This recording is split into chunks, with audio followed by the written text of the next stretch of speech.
Hey y'all, welcome back and thank you for being here. I'm gonna tell y'all a story today, but I'm gonna preempt this by letting you know I'm not gonna be dropping any motherfucking names. I'm not gonna be dropping any dates, any locations, anything that could identify anybody involved besides me. I will tell my story, but I'm not telling about nobody else. People that I was doing business with in this story are a very serious organization. They do not fucking play. That said, they do impeccable fucking business. They're about their word, they're about their product, they're about their fucking money, but they also are about their loyalty and their fucking people. And that might not be everybody's experience with these types of organizations, but that's what I learned from mine. So welcome to today's video, how I got my cartel plug. Let's go. I was a fairly prolific meth dealer. Like, the shit wasn't hard. I mean, the shit sells itself. But where a lot of people fuck up is they do inconsistent business. They choose to rob somebody. They pick the quick come up over consistent, long-term, solid motherfucking business. I lived by rules. I did my business by rules, and I stuck to my fucking guns with that shit. I had been getting the majority of my product from a 1% biker gang for years before this. Like, they were solid, they were consistent, they always had what I wanted, and the prices were competitive. But I met a partner and he told me he could get wildly better pricing, right? And when he showed me the product, it blew my fucking wig right back, bro. So clearly I was intrigued. I was like, let's figure this out, man. Let's do a re-up together. We started doing re-ups together. At first, I would give him my money. He would fucking come back and he would have the product. Like, every time it was consistent, he was good. There was no fucking hiccups or issues. After a few of these though, he told me, man, I want to take you with me. They kind of sketch me out sometimes and I want you to come with me to meet the plug. Like, I want them to see you.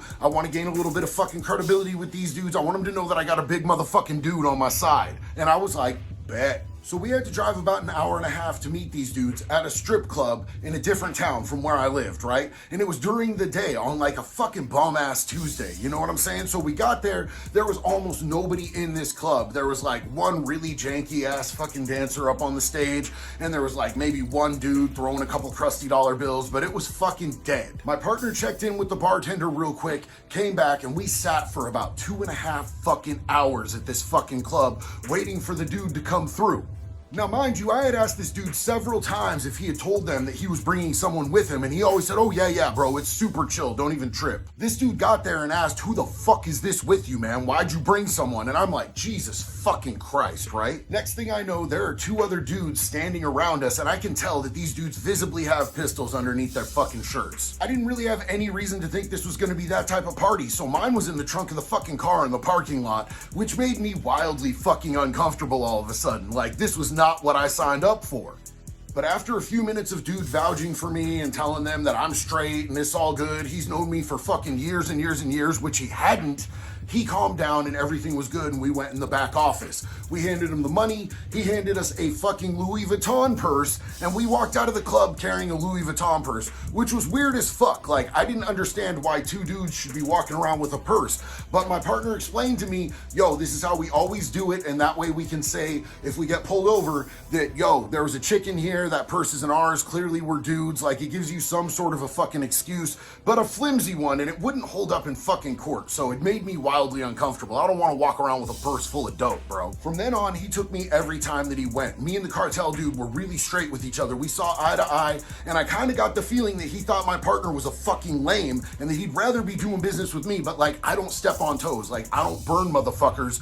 That just doesn't fucking sound like solid business to me, so I always kept things completely respectful. The initiation of communication was all on my partner. I didn't even ask for dude's fucking number, and everything was straight for a while. Well, here's where shit started to get weird. One day I was going over to my fucking dude's house, right? We were supposed to go and re-up, but this dude had his house surrounded by fucking SWAT team. So I blew straight the fuck past, man. I just kept going and I did not fucking look back except in the rear view to make sure they weren't following my dumb ass. A few hours later, I got a call from the dude and he sounded fucking sketched the fuck out. I asked him what was up because I wanted to see if he was gonna tell me the truth, and he did. He told me that they had been by there, but they didn't find anything and everything was okay, which kind of made sense because we were supposed to go re-up, so it made sense that he would have been out, right? Then he said that shit to me that gave me the fucking chills. He told me not to mention it to the fucking cartel plug. Whatever I did, don't tell the cartel plug that there was any fucking heat,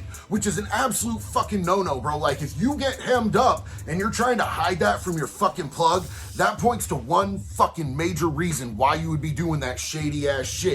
And we all know what it is. Dude was gonna try to set dude up. And look, I liked this dude or whatever, but when it comes to motherfuckers snitching and setting people up, I will always go out of my way to try to make sure that shit does not fucking happen. So I drove an hour and a half to this strip club, went and asked for dude at the fucking bar, which I had never done before. Like, I had never initiated contact, so this was weird as fuck. Like, this was sketchy. I only had to wait about 10 minutes before he showed up, and he asked me, what the fuck is this, Holmes? Like, I've never done business with you alone. Why the fuck are you here? And I had to fucking explain it to him. I told him what had transpired, what had been said, and I told him, I don't want to see you get fucking hemmed up, homeboy. This is not a disrespect. I'm not trying to step on dude's toes. If you never want to see me and never want to do business with me again, I completely understand, but I don't want to see you get wrapped up on some Fed shit because he calls you and you get caught on a conspiracy case, or he comes here and fucking gets you hemmed up on a controlled buy, bro. I can't see that happen to you. I fucking like you, and I'm not about that fucking snitch shit. He walked out of his office and left me in there for about 45 minutes on my own, just sitting there, sweating. Like, I didn't know what was gonna happen, man. I didn't know if he was gonna come back in with some goons. I didn't know if they were gonna fucking take me and fucking wrap me up and put me in the motherfucking trunk of the car. But finally he came back and he said, hey, I want you to take a ride with me, which was kind of fucking sketchy. We'd never gone for a fucking ride with him before.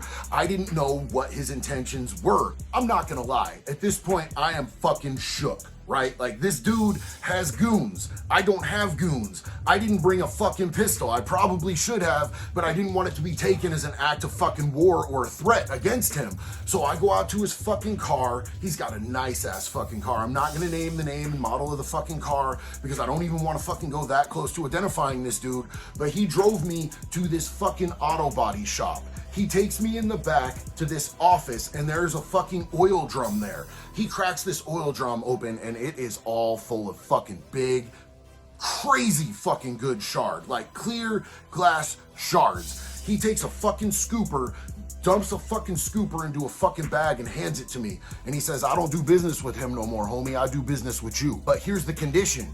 You don't do business with that motherfucker anymore either. You don't talk to him. You don't fucking speak to him at all whatsoever. If you do, we will know. We'll know if you even fucking whisper a fucking word in the dark to that motherfucker, and you'll get what he's got coming. So I ghosted that motherfucker. I cut ties completely, and honestly, I never saw him a day since. I don't know what happened to him. It's not my fucking thing. I don't want to know. I don't want any part of it. All that I know is I was able to continue doing solid business with these cats for a long time afterwards, and they treated me better and better as time went along. At one point, I had gone into fucking county, and when I got out, all my shit in my house was gone. My money was gone, my dope was gone, my pistol was gone, my fucking scale was gone. I was fucking heated. So I was completely rock bottom on my fucking dick. And I went out there and I talked to dude and I told him what was up, and he put me on hard, like on front. He put it on the wrist for me and everything was good, right? But when I came back, he asked me how much I owed him. I answered him and he said, nah, homie, I don't think you owe me that much. And I said, no, bro, 100%. This is what I fucking owe you. I owe you this amount. I don't owe you any less. I owe you this. This is what it is, dog. Like, I'm not trying to come up on you.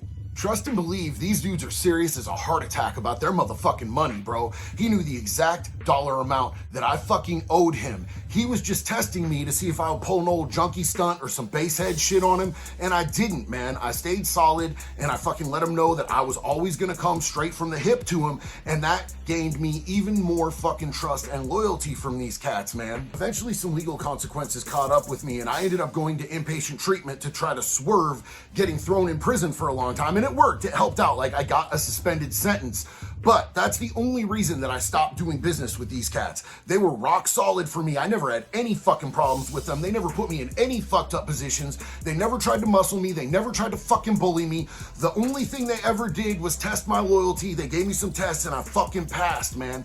They did business to the fucking bone. And I always have respect for them motherfuckers for that. Understand that I'm not saying that these aren't violent people. They have fucking serial killers on their motherfucking roster who don't have feelings about a motherfuck thing except their money. And I get that. Like, a lot of people get hurt by these cartels. I've seen it. I know that it happens. But to me, they always treated me with respect and loyalty, and I fuck with that. They were business-minded individuals, and if you did solid business and you could sell their fucking product and you weren't trying to pull some old junky shit on them and you came back with the money every time and you didn't fucking lie to them and you didn't snitch on them, you didn't really have a fucking thing to worry about. The day that I called my plug and I told him that I was going into inpatient treatment, he said, "I respect it, homie. You need to get clean. You don't look like you're doing well." He's like, "I've been worried about you, dog. Keep doing what you're doing and you call me if you need anything, but I'm done selling you fucking meth, bro. You're not getting it anymore." And that's one of the most solid things I've ever had a fucking plug say to me. I have a lot more crazy stories about my life on the fucking streets. I have a lot more crazy stories about fucking prison.